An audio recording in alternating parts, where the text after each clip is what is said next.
What's up guys, ATCZ here, welcome back to Yu-Gi-Oh! Deck of the Day. Today we have the second deck that got support from the Mega TINS. Now we've done Blue Eyes, it's time to go to Yugi's deck and we're doing the updated Dark Magician deck profile. Unlike Kaiba, this deck can actually use 3 out of the cards that got released from the Mega TINS, so I think it got a little bit more boost than Blue Eyes deck. It's very fun. If you prefer Kaiba, you can go and watch our Blue Eyes deck, then come back here. If you prefer Yugi, you can use Dark Magicians. These decks have gotten so much support throughout the years that they're becoming more playable every time Konami decides to bring more cards to the table. So now, let's see how the deck works with the new cards, and I'll show you exactly how you can use it. But before we begin, if you enjoy this video, give it a thumbs up, subscribe to the channel if you want to see more videos like this, and now, let's get to the deck profile. So to start things off, of course, you have to run 3 Dark Magician, the all-star monster of Yu-Gi-Oh! Itself. This card is the bread and butter of this deck. You want to use it during your own turn, you're using during your opponent's turn. Now that you have Red Eyes Dark Dragoon, it's even more important than before because it's not just a beater that triggers your magical circle, it's also fusion material for one of the best boss monsters that has ever been created for this game, so it's even more important to get access to it. Next up, 1 Dark Magician Girl. The reason she's here is because you can be able to float with the Dark Magician's fusion monster.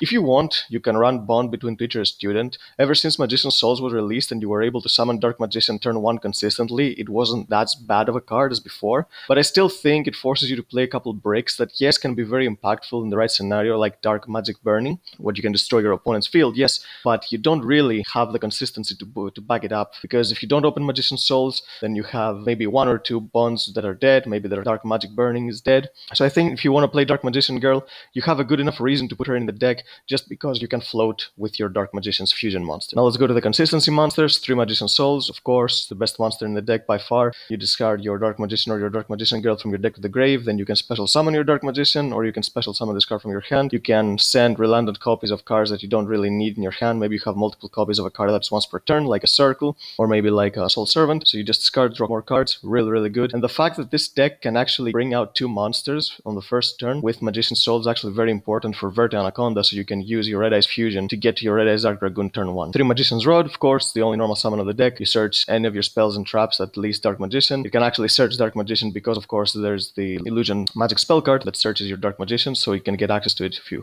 don't have to.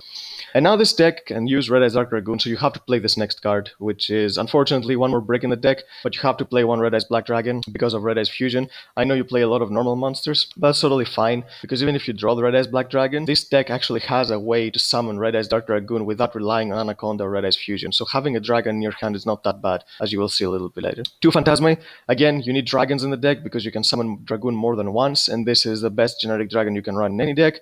Even if your opponent doesn't have any Link monsters in their deck and you cannot summon this whatsoever, you can still just use it as fusion material for Red Eyes Dark Dragoon, which is its original purpose anyway. But if your opponent Link summons, you can summon this and fix your hand and have a beater on the field that can protect your monsters from being targeted. And for the rest of the hand traps, play 2 Ash Blossom and 2 Effect Veiler. The reason I run these hand traps in this ratio specifically is because of Phantasme. You don't want to run cards like Impermanence when you're playing Phantasme, because if you draw Impermanence or Phantasme, you cannot use it because you have a card on the field. Same with Gamma, you cannot use Gamma because you have a monster on the field. And you don't want to have multiple copies of Ash Blossom in your hand after you use Phantasme. You want to have variety. So just running these 2 in 2 and 2 gives you the best chance of opening both of them, or at least one of them when you use Phantasme, so you can disrupt your opponent's plays. Because this deck is a control deck, and as like as control decks, they struggle a little bit going second, especially when you're playing against huge combo decks that will bring out a board that you cannot play through with any means. So you just use Phantasme and you get your hand traps and you can stop your opponent. Now let's go to the spells. Here's the first new card, Successor Soul. This card is really good. It's a disruption. It gets your Dark Magician on the field. If you have Circle on the field as well, this is a double disruption. You can, as a quick play, you can tribute an effect monster.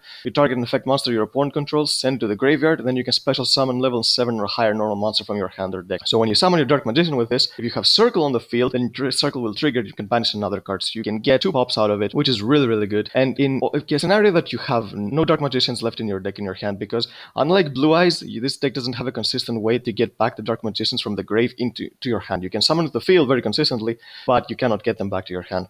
So you can summon your Red Eyes from the deck too if you haven't used it yet, so you have 4 targets for it. Next up, 3 Circle, of course, consistency. You excavate the top 3, you get any Dark Magician or any spell or trap that lists Dark Magician, then you stack the rest so you can draw them with your Soul Servant. And with Successor Soul, this card is even more easy to trigger because you have 3 more ways of getting a Dark Magician on the field during your opponent's turn. 3 Soul Servant, this stacks your deck, you can get any card you win at the top of the deck. Running Dark Magician Girl makes this card even more powerful because even if you have not used the Dark Magicians, you can just send Dark Magician Girl from your deck to the grave with Magician Souls. and then that turns Soul Servant to a pot of greed every time you have it in the grave, which is still really, really good. So I think just running this one Dark Magician Girl is actually very important, and I don't agree that it's a brick. It's a brick, yes, but it's a brick that gives you a lot of power. Like when you run Driver with Gamma, Driver is the brick, but it gives you a lot of power in the deck. So I think it's the same with Dark Magician Girl. And for the one-offs, one Secrets of Dark Magic, this is the way you can summon 2 Dragoons out, because once you use your Anaconda and your Red Eyes Fusion, then you can search this with any card. You can search this with Circle, you can search this with Rod, and then you have a Phantasma in your hand, then you can just bring back a Dark Magician and fusion summon a second Dragoon. And usually once your opponent has dealt with 1 Dragoon, they never expect the second one. And it's so hard to deal with this card that if they've used pretty much everything on the first one, then the second one is going to completely lock out the game. 1 Illusion Magic, you need to play this one card just in case you need to get access to your Dark Magicians with your Magician's Rod, because you can tribute a Spellcaster to add 2 copies of Dark Magician from your deck or graveyard to your hand. This is the only way that you can get back copies of Dark Magician for Successor Soul from your grave, but I don't think it's worth playing more than 1, because just the searchable one-off that doesn't rely you on having Dark Magicians in your hand, because if you don't have them, then you can search this, but if you have them, this card serves no purpose, so it would be a break if you hard draw it. 1 Dark Magic Attack, I think you still need to play this card, because there are decks like Eldritch, Altergeist.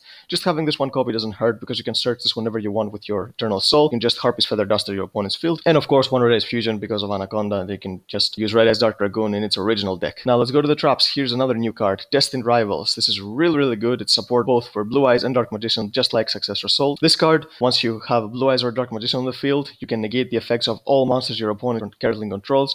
So not only can you hit a choke point when your opponent tries to combo, but you can also negate established board as well. So if you can make this resolve, then your opponent's field will be completely useless, and then you can just start chipping away at their field with your Successor Soul and your Magic Circle. So this card is really, really good, and I think you definitely need to max out on it. 3 Eternal Soul, of course, you need to bring back your Dark Magician consistently. It makes your Dark Magician unaffected by card effects. You can search this Dark Magic Attack, but keep in mind there's also that nasty drawback that if this card leaves a field, it blows up your entire field. But of course, every Dark Magician player should know this about now, because it's the bane of every Dark Magician player's existence.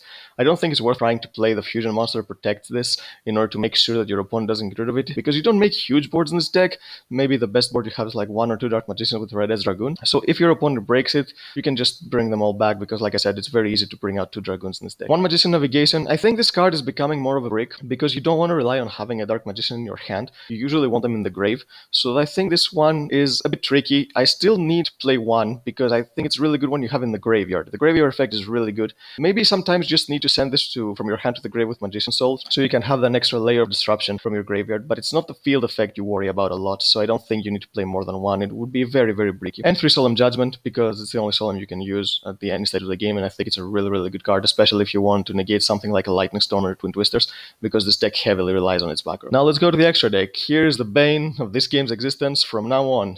2 copies of Red Eyes Dark Dragoon. This card is insane, but at least the Dark Magicians will be able to play it forever, even if cards like Red Eyes Fusion or Anaconda get banned, so you don't have to worry about this card getting hit if you want to play this deck for pretty much ever. This card is insane. It's untargetable. It can be destroyed by card effects. You can destroy monsters your opponent controls up to the number of normal monsters it used and burn them for that much attack.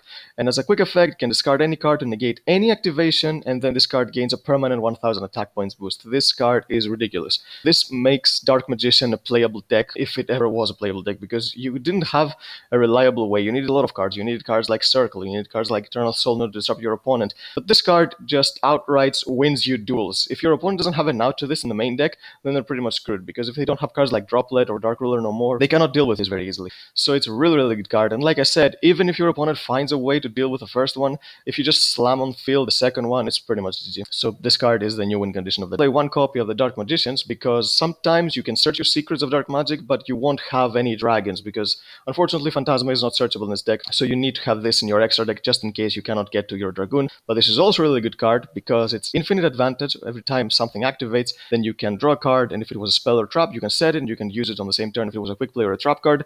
It also floats into your Dark Magician and Dark Magician Girl from your hand, deck, or graveyard, so even if you've used Dark Magician Girl to send for Magician Souls, you can still bring her back. And since this can float, it can trigger your Dark Magic Cell Fantasy card, but if you did not draw Dark Magician Girl in the deck, this card would not be able to float when it's destroyed. So that's why I think this is another reason, aside from making your Soul Servant a draw 2, that this card here gives you enough of a reason to want to play Dark Magician Girl in your deck. Now for the Xyz monsters, 1 Ebon Illusion Magician. This is also spot removal. It triggers your circle, it brings more Dark Magician on the field, and it's also spot removal on its own. Really good card. 1 Dracosac. I find myself summoning this against mostly control decks, because I want something that can give me cost, so that it dodges cards maybe that can negate negate on the field. So if they have like a protocol against Poltergeist, if I tribute my Dracosack, then I don't get anything on my field destroyed because the effect, now the monster's in the graveyard. So even if they can negate the pop, they still lose a card, and I pretty much don't lose anything. And then sometimes you can use the tokens as tribute fodder for a Dark Magician. Also, this card is really good if you want to get Dark Magicians in the grave and not used cards like Link Spider, because if you have 2 on the field, it's much better to just summon a Dracosack to try to pop 1 more card than just make 1 Dark Magician and Link Spider. And 1 Big Eye, because if your opponent has established a board, if you can somehow play through their negates and then slam a Big Eye on the field, you can just steal their best monster and pretty much win the game from there.